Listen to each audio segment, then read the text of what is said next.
Galera, Marco Vlog na área, beleza? Hoje eu tô aqui pra falar do trovão que teve hoje aqui em Maceió. Ainda tá chovendo aqui, como vocês estão vendo.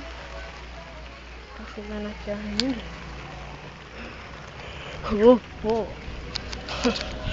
Então, hoje eu caguei todinho, pessoal. É na brincadeira. Mas o trovão foi forte. Balançou assim, a casa inteira.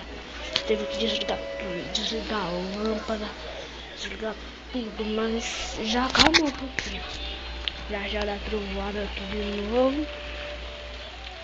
E tô cagado. Então, aí, se der trovada de novo, vai ser difícil pra os outros ir pra escola esse dia. Hoje eu mesmo não fui pra escola porque hoje não teve aula pra mim. Mas para as pessoas que estiveram aula, hoje foi difícil. Acho que ninguém foi pra escola hoje, né, pessoal? Porque se alguém foi pra escola, meu Deus, eu tenho dó. Então, a chuva foi bem forte hoje aqui em Maceió. Não sei se em São Paulo, Rio de Janeiro tá tendo isso daqui também, né? Mas eu acho possível, pessoal. Então, que tudo coisando aqui, água.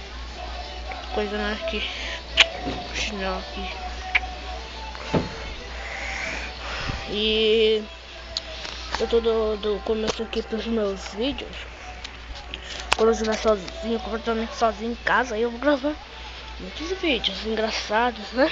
Porque vídeo engraçado é que eu sei mais fazer, mas agora, nesse tempo, dando trovão, com o celular na mão aqui, quando der trovão mesmo, vamos parar. E isso daí vai ser ruim pra gravar os meus vídeos agora, com essa chuva, com esse trovão. E ir pra casa da minha avó, né? Então, esse foi o vídeo, pessoal. Espero que vocês tenham gostado, né?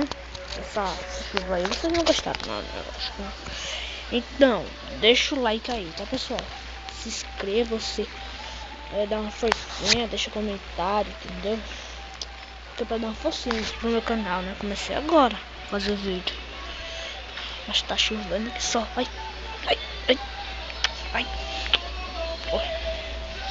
Então, pessoal, esse foi o vídeo. Espero que vocês tenham gostado e deixa o like.